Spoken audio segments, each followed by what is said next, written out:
Welcome back, amigos, to FFB. And today we're going to talk about the FA Cup game between Chelsea and Morecambe, Stamford Bridge between Lions and Shrimp.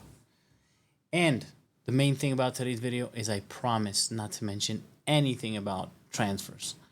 A lot of madness going on. You guys are probably exhausted about those videos. I'll do it separately. Let's not mix it up.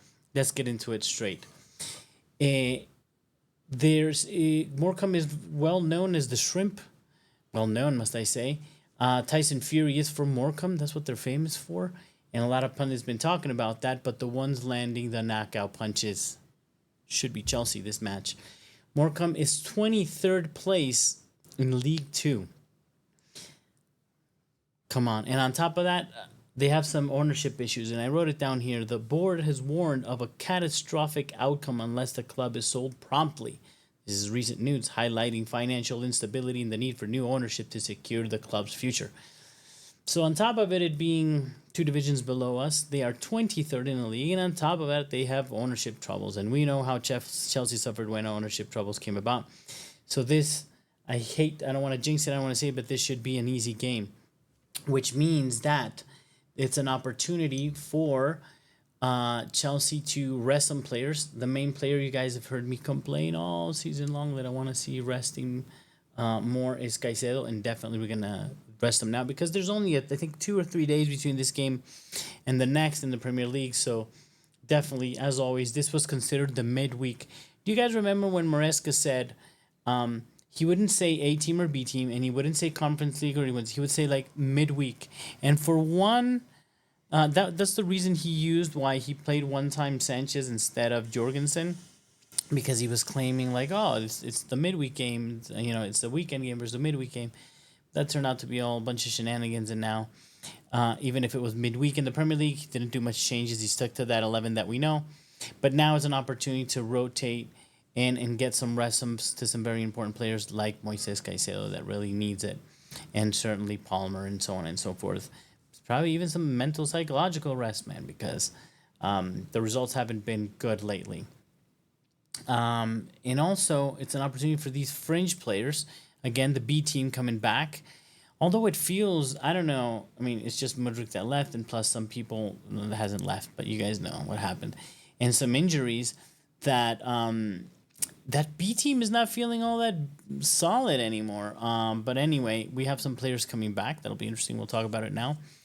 And finally, it's the most important kind of game, as Michael Jackson would say back in the day, bring in the young ones. Yeah, I hope that doesn't get me in trouble. But an absolute opportunity to bring in some of the younger players for this match. And I'm going to give you my predicted lineup. Obviously, open to discussion. And things with Maresca been so weird lately that I don't know what he has in mind. So every time we play the midweek game and against a lesser opposition like now, and although the FA Cup is very important to me, you always have to take into account sort of what he's going to do for on the weekend, right? So is he maybe not play somebody that's going to play on the weekend and such? So with one or two exceptions, that's kind of what I went with. And here we go. So, Jorgensen in goal, because I said so. Just kidding. Because everybody wants to see him. The fans want to see him. It's a cup game. It's his place. It's his spot. It's his time to play. Again, I'm sad that he doesn't get opportunities in new games. We'll talk about that. Separate video, amigos. But still, I think the majority of Chelsea fans really believe in Jorgensen still. And we don't want to see some of these players, not only in the case of Jorgensen, but others, not really tested, and we let them go, right? So hopefully we get a nice run of games towards the end of the season to see him.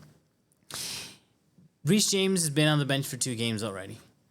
And yes, he shouldn't play the full 90, and he shouldn't be bombing up and down, and I don't think that's going to be the scenario for this game. I want to see him, so I'm going to play him. Then I'm doing the madness. Now, first of all, as you see how I did the lineup, this is a game that we're expected to have high possession. So we can lie to ourselves and say that we play 4-2-3-1, but that's never the shape. Sometimes there's the 2 when we form like a box, but this is kind of what we look like when we attack. And actually sometimes with one more, leaving Caicedo alone. I heard one of the pundits today saying, I forgot his name, man, but he was speaking to like on the proper TV, not like us YouTuber folk. but he is a YouTuber, and he was saying like, yeah, Caicedo is no N'Golo Kante, and I'm like, yeah, not yet, but N'Golo Kante had Thiago Silva and Rudiger behind him, and he wasn't the yes, he was the sole DM, but it was usually with far more defensive cover, with far better defenders, with stronger midfielders. Like, don't make the comparison. That's silliness. But in any case, this is how I think the real shape is when we attack. As you know, there's three in the back with an inverted. So I think it has to be in the back. James in that right center back position, really, in reality. I'm going to give a Champong the shot because I think that what we'll do is some people want to see him on the weekend, and we'll have to see about that. He would come in as center back, and because I do believe I'd like to play Gusto there as well. But in any case, and then toss in. That's what that line of three will look like with Vega if it were like line of four, but he's going to play inverted most of the time, if you ask me, with Roxaki, which I really like. I know that's a picture of his brother. There was no other picture. The same thing, Tyreek George. I'm sorry, buddy. I'm sorry. This way. I'm sorry, Tyreek George. There was no picture of you yet. So you got to put in a couple of good performances, and the app might have your picture next. So those will be like the two DMs in front of the line of three. And then I'm bringing in Enzo because, you know, these games are always a little risky that they might escape you. So I think it's okay for him to play for one half or just a little bit just to get the game going, get a one or two goals in, get the team playing properly, the right format, let's say, the right sort of plays, positioning on the field, and then he can step away. But in reality, what that more likely looks like is Enzo dropping deeper in like a second line of three. But he's going to play super free, and these are the games that were offensive. We saw it. He's like up there, like a 10, very high up. But in reality, and what I'd like to see even when he plays with us, is him dropped in that second line and play those. Enzo Maresca doesn't like doing this, but playing probably longer balls. Even though against the low block, he has the skill to put the right weight on the pass and find people but on the outside. But I don't think that's going to be a game behind the line of defenders. Anyway, so that kind of looked like that. But Nkunku will really be the quote-unquote second 10, but it's really more like a second striker. And yeah, it's a little sloppy. I put Joao Felix and Tyreek George. Tyreek George because we've got to bring in some youth. If any of these players Maresca wants to replace with a young player, I'm happy to do that. The opposition is low enough so where we can control this game and win this game without that being an issue. But as always, we have that too many 10 situation. So Nkunku and Felix would be the problem here. But Nkunku, I think, is going to play like a second striker. I hope so because that's how he's supposed to play. And it will do really great if Maresca does what I think he should do or what I'd like to see, which there's no guarantees. He might play him as a 9 because that's what he was doing before. And I don't even know what to do with that information. I think he's a great second striker. And with a type of player that Mark Yu is, like a proper 9, that kind of works. But that would require a different formation. And I don't think we're ready for that. I'm excited to see Joao Felix back into the team. I think he'll play for sure. And get some minutes, and hopefully when we can't break things down on the weekend, if we fall into that again, Joao Felix has some minutes and is a little bit match sharp. Now, you guys are going to say, why the hell are you playing Enzo? Again, just to get the things going, and then he can be swapped out. And the same thing I'm expecting to happen with James. If he doesn't play the full match, then the Champon can shift to the right. We can bring in another central defender, or we can actually bring in Malagusto for the second half, whatever, if we need to rest him. But absolutely, this is more about also like Renato Vega. We haven't seen Felix. We haven't seen or gotten enough minutes. These guys need to get that run of minutes out there. And I think these are potential solutions if things get a little tricky in the weekend. Maybe not James bombing forward. Maybe him playing more centrally and allowing others to bomb forward a little bit more. Same thing, Felix coming as at the 10, and Nkunku maybe getting a goal, and Mark, you getting a little bit of confidence with a goal too, if we can't unlock competition on the weekend.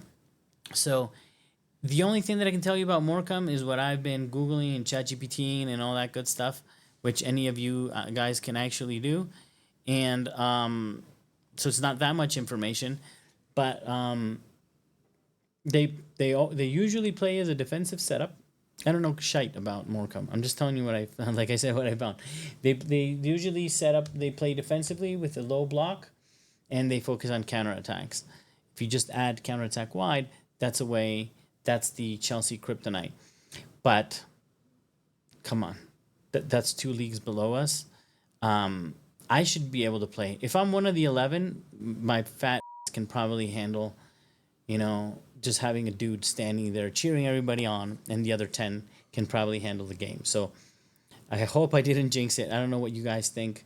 Uh, just tell me in the comments. Are there any other people that you think are controversial that I'm trying to play? Which I am offering up. Is James or not controversial? Because at this point, guys, if you can't play for one half, I don't know. Or is it a bad idea to put Enzo Fernandez in just to get the ball rolling? And I didn't put who I thought would or could should play instead of him, which is Blueberry Hill. You guys know I'm always saying, I'm calling Drewsbury Hall. But since he's on the way out, I don't think that might even be a thing. And it sounds like he's really on the way out. Again, sorry, no transfer talk. So, but that's just the reason why. Any case, let me know your thoughts. Please like, comment, and subscribe. And as always, if one of the Blues are watching me, team players, rooting for you as always. We love you. We're proud of you. Let's go get this win really quick so we can focus on the weekend. And as always, come on, you Blues.